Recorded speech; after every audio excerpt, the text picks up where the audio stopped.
Story কর্নারে আপনাদের সকলকে আবার স্বাগত জানাই। বহুদিন পর আজ আবার ফিরে এলাম একটি ভিন্ন স্বাদের গল্প নিয়ে। ভূতের গল্প তো আমরা অনেকই শুনলাম। ভূত মানেই আমরা বুঝি যে বেশ ভয় আর গা ছমছমে ব্যাপার। তবে আজ যে গল্পটা আমরা শুনতে চলেছি সেটা খুব একটা ভয়ের না হলেও বেশ মজার।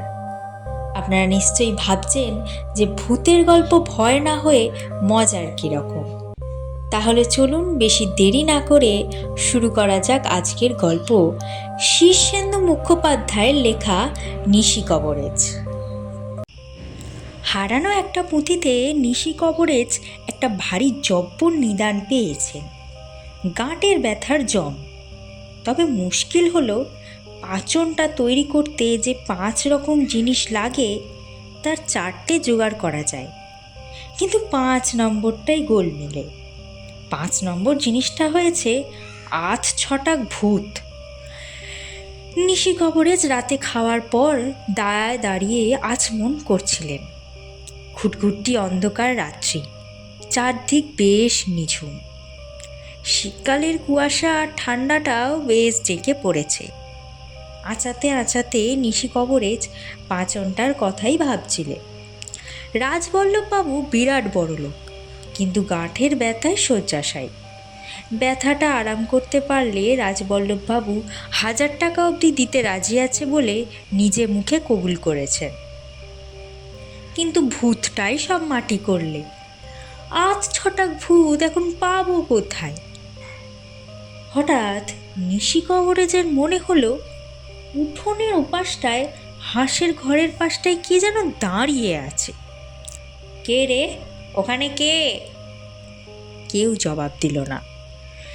নিশি কবরেজ জলের ঘটিটা রেখে হ্যারিকেন আর লাঠি গাছটা তুলে নিয়ে বেরিয়ে এলেন। দিনকাল মোটে ভালো না, চোর ছাঁচরের দারুণ উপদ্রব। ঘরে কিছু কাঁচা টাকাও আছে, সোনা দানাও মন্দ নেই। বাঁ হাতে হ্যারিকেনটা তুলে ডান হাতের লাঠিটা নাচাতে নাচাতে কয়েক পা এগোতেই উঠোনের ওপাশ থেকে একটু গলা খাঁকারির বিনয় শব্দ হলো।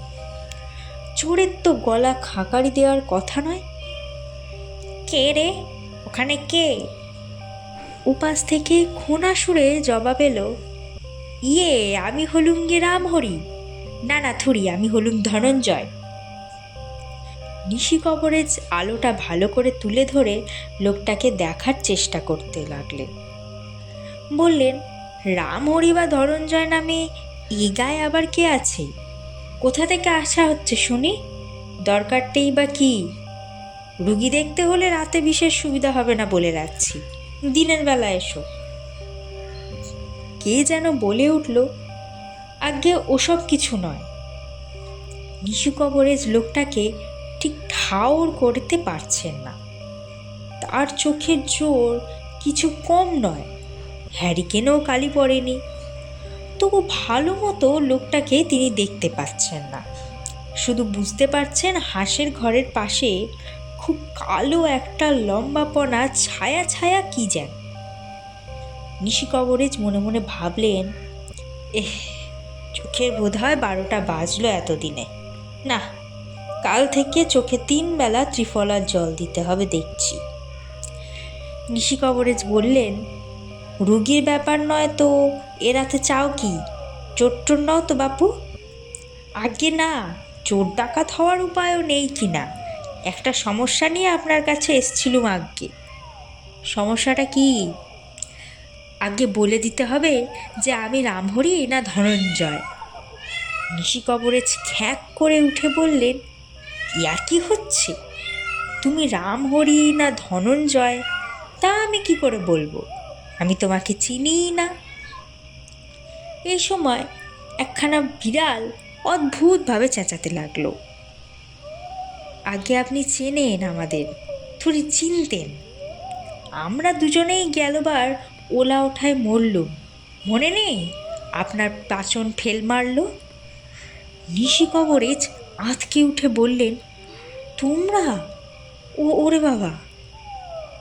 আগে ভয় খাবেন না, আমরা বাড়ি দুর্বল জিনিস। নিশি কবরেজ কাঁপতে কাঁপতে বললেন, পাঁচনের দোষ নেই বাবা, সবই কপালের ফের, আমাকে তোমরা মাপ করো।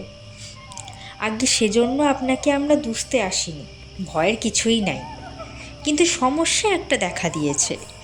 ভূত হওয়ার পর আমরা সব কেমন যেন ধোঁয়াটে মার্কা হয়ে গেলুম।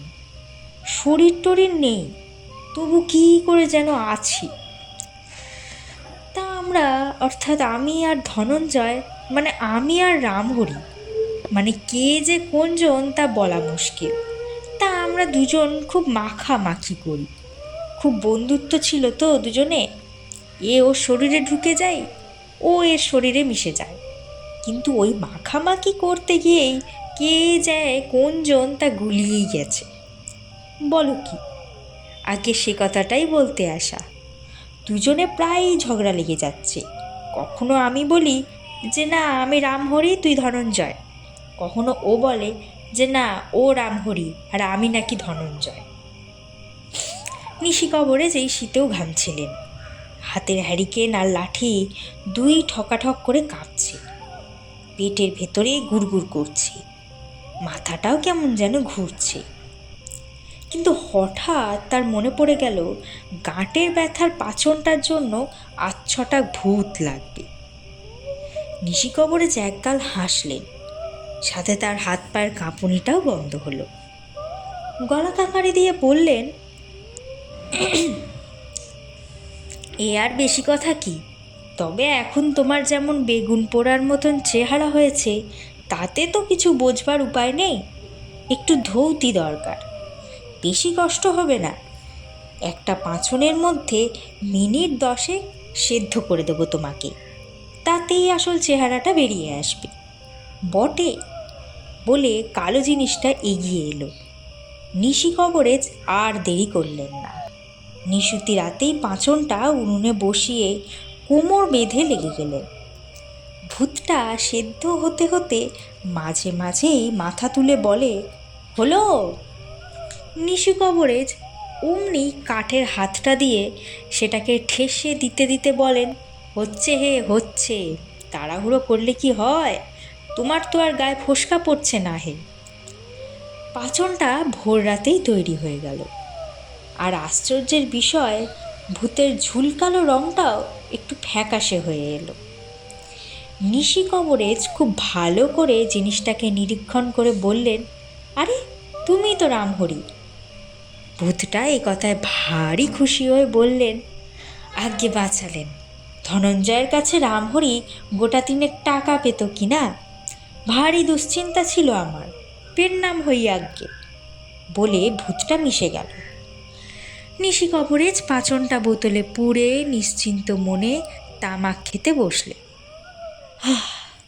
বড্ড ধকল গেছে।